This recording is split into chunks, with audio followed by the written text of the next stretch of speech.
Hello, so good day to all of you, and welcome to the second week of the e-course on the electrification of power transit services. So last week you had the opportunity to discover the main characteristics of power transit services and what are the opportunities and challenges regarding its electrification.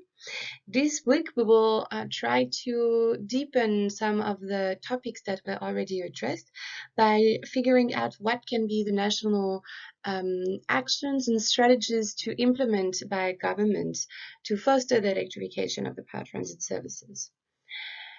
This week, we will try to do that by understanding what can be the role of national governments, especially to build a consistent vision on the electrification of power transit services. To do that, it's first very important to figure out what can be the role of these services in urban mobility systems and what are the tools at the disposal of the national governments to develop this vision and to translate it into actions. And the different modules of the week will be presented by Oliver La from the Urban Electric Mobility Initiative, and who is also the coordinator of the Solutions Plus project.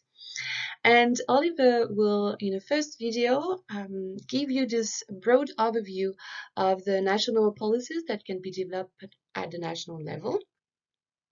Then he will introduce the type of regulatory framework that can be built and why it's important to also provide standards to foster the electrification of power transit services.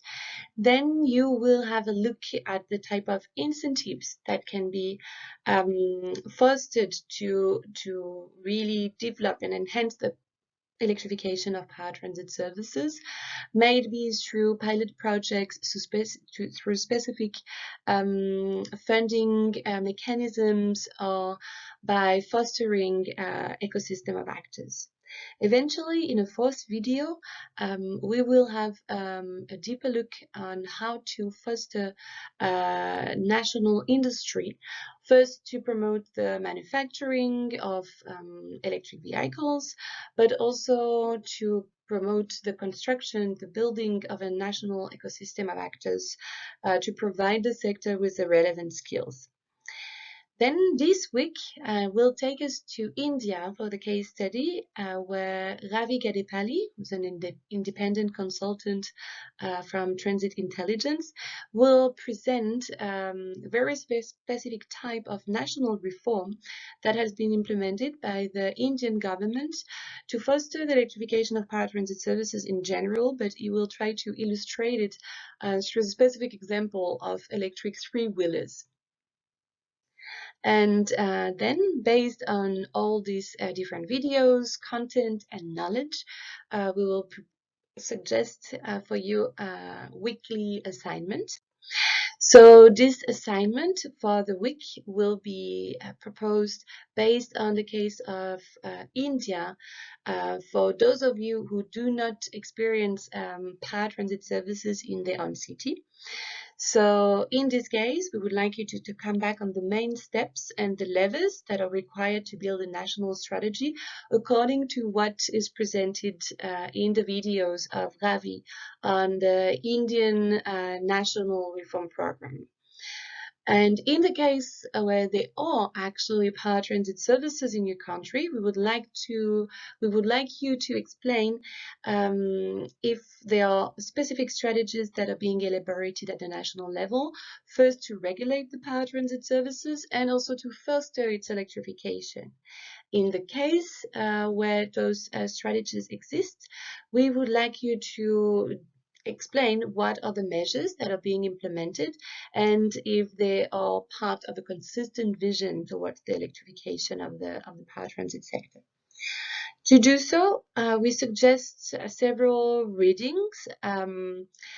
Some were already suggested last week, but because they are also quite a broad sum of information, we thought it could be still relevant.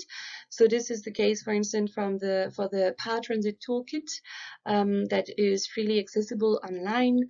Also, the case study provided on the Power Transit services in Asian cities that has been published by Mobilize Your City and AFD. And eventually, we will also suggest the report that has been put together by the GIZ regarding the PUVMP project in the Philippines, aiming to electrify the jeepneys. This case study will be more lengthily developed within the Unit 4. However, because it's also based into a national framework, we thought it could be interesting for you to get familiar already during this unit with this case study. So I hope this will provide you with relevant information and that you will be able to have fruitful interactions during this week, and we'll keep available if you have further questions. Thank you very much.